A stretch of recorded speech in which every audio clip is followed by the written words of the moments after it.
Parents. నువ్వేం చేసినా వెనకేసుకొచ్చేది అమ్మ అయితే, నువ్వేం చేసినా తిట్టేది నాన్న. చాలామంది పేరెంట్స్ అంటే రూల్స్ పెట్టేవాళ్ళు, ఇన్స్ట్రక్షన్స్ ఇచ్చేవాళ్ళు. నువ్వు అది చేయకు, ఇది చేయకు, నువ్వు అలా ఉండాలి, ఇలా ఉండాలని నీ ఫ్రీడమ్ లాక్కొని ఎప్పుడు నేను జడ్జ్ చేసేవాళ్ళు అనుకుంటారు. కరెక్టే, పేరెంట్స్ రూల్స్ పెడతారు నువ్వు సక్రమంగా ఉండాలని, నీకు ఇన్స్ట్రక్షన్స్ ఇస్తారు నువ్వు ఎదగాలని. నువ్వు అలా ఉండకు, ఇలా ఉండకంటారు. ఎందుకంటే నువ్వు ఎలా ఉంటే బాగుంటుందో వాళ్ళకే తెలుసు కాబట్టి. నువ్వు అది చేయకు, ఇది చేయకు అంటారు. ఎందుకంటే నువ్వు మంచి చేయడాలని, చెడు వైపు వెళ్ళకూడదు.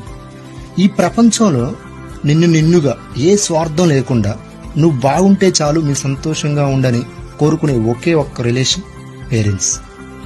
నువ్వు పుట్టినప్పటి నుంచి నువ్వు ఎదిగి, నిన్ను పెంచి పెద్ద చేసి పెళ్లి చేసేంత వరకు నిన్ను భరిస్తూ, నువ్వేం చేసినా సహిస్తూ, నువ్వు ఎదగాలని నిన్ను వెంటాడుతూ, నువ్వు వెంటుంటూ నీ బాగు కోసం తోడ్పడే ఒకే ఒక్క రిలేషన్ పేరెంట్స్.